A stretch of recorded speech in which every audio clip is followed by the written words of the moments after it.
Hello, this is the TradeSite U.S. stocks and futures market preview and domestic economic roadmap for the week beginning Monday, the 27th of August, 2018, and ending Friday, the 31st of August. So basically the end of August, end of summer. And by the way, just so we're clear, next weekend, Monday, the 3rd of September, is Labor Day. So we're entering the Labor Day weekend, and then the markets tend to pick up after that. So we've got a few things to deal with here, but we're basically looking at probably one of the slower weekends or the weeks of the year, as this last week was. We'll look at volume in a few minutes, and end the month of August, and then we'll have a 3-day weekend, and then things will start to get back to normal, usually sometime in September. We're going to talk about the volume numbers here in a minute. Here's the ES front month futures contract. This is the daily chart of the broad market futures form. August, on average, is an up month. When the big players go away and there's no short sellers around, the markets tend to drift up. We have definition of drifting up, done that.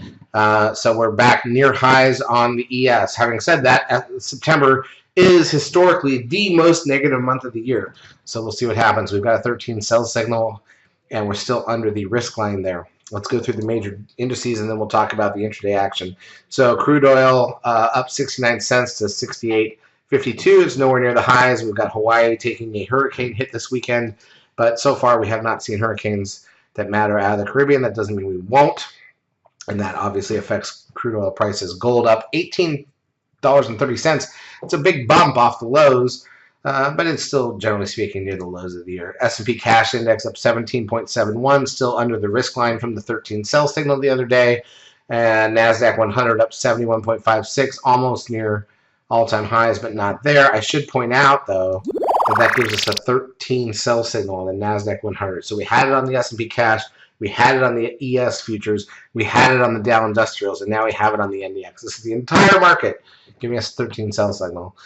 When we shake it off, we'll see what happens. SOX up 19.75. By the way, if you think you're going to ignore 13 signals, just look at this chart. Go back to the far left of the chart, November of last year, the 13 sell signal on the SOX. That's the last one we had, and we dropped, obviously, off of that pretty good. And then we had a 13 buy signal, strangely, on the SOX, even though the rest of the market was setting up for a sell signal here about a week ago, and we've bounced off of that. So these 13 signals matter, but when you've got the S&P and the Nasdaq 100 and the Dow all giving you sell signals. By the way, here's the Dow real quick.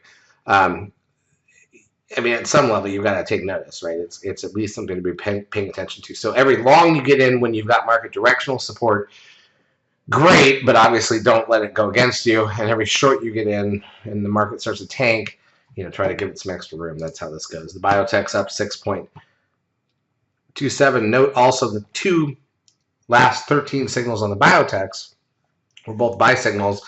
One back in November of last year that led to a big rally, and one back in April, going into May of this last year, that led to a big rally. So these 13 sell and buy signals matter. The VIX closes down 42 cents to 11.99. The trend at 1.03.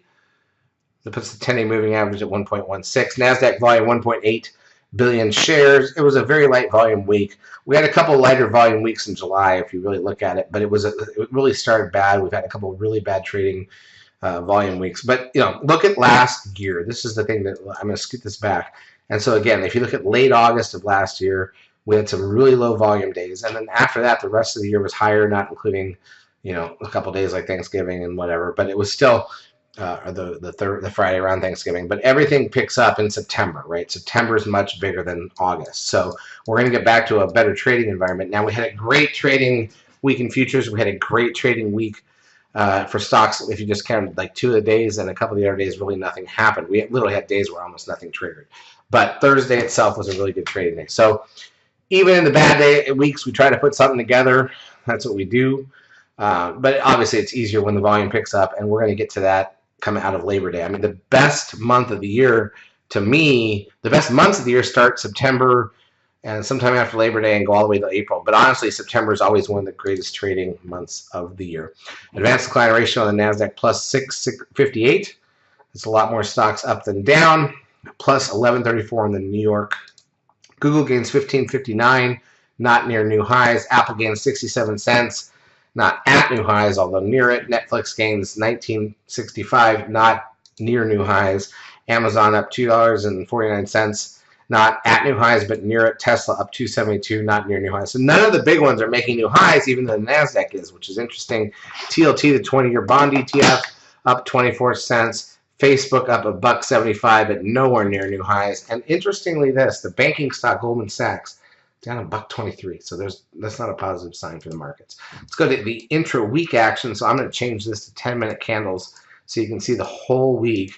And this is the S&P. So you can see the back end of Friday last week. Monday, small gap up, filled the gap, came back up, very flat after that. Tuesday, gap up, go higher, but come back and essentially fill the gap, closed negative from the open on the day. Wednesday, a fairly boring open, small gap down, obviously filled and closed about even for the day. Thursday, a small gap down, closed even for the day, did fill the gap. Friday, a small gap up, and we didn't fill the gap. So here's the thing. If you look at the whole week, by Thursday's close, you were literally up like 4 points for the week. Friday's the entire other thing. We gapped up and went higher right ahead of lunch, and then we were flat. So you can basically point to the entire game of the week being an hour of trading ahead of Friday's lunch. Here's the Nasdaq side, a little more positive, but not much different. So there's no technical signals. I mean, obviously, we talk about August when nothing's going on. I'm going to change this back to 5-minute charts for next week. When nothing's going on, we don't see anything that really matters in the market from a signal perspective. But you do what you do from a movement perspective. Okay, in terms of economic data, there's not a ton this week. Monday, none at all. Tuesday, the goods trade balance, which is not the trade balance number that we care about. Preliminary wholesale inventories. We got the S&P housing price index. We got the consumer confidence number at 10 a.m. Richmond manufacturing index Wednesday.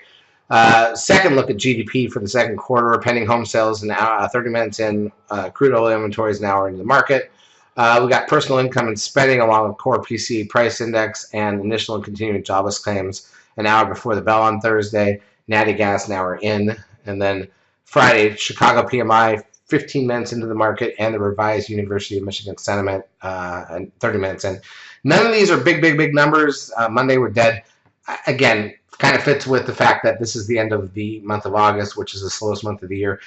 Tuesday, Wednesday are probably our better options for the week. Thursday, things will slow down as people head out for the long weekend. Friday, you'd expect it to be completely dead ahead of the long weekend because it's not only ahead of the long weekend, it's also the end of the month, statements printing, and everything that goes along with that on a summer Friday. So Friday, I mean, look, smart traders take it off.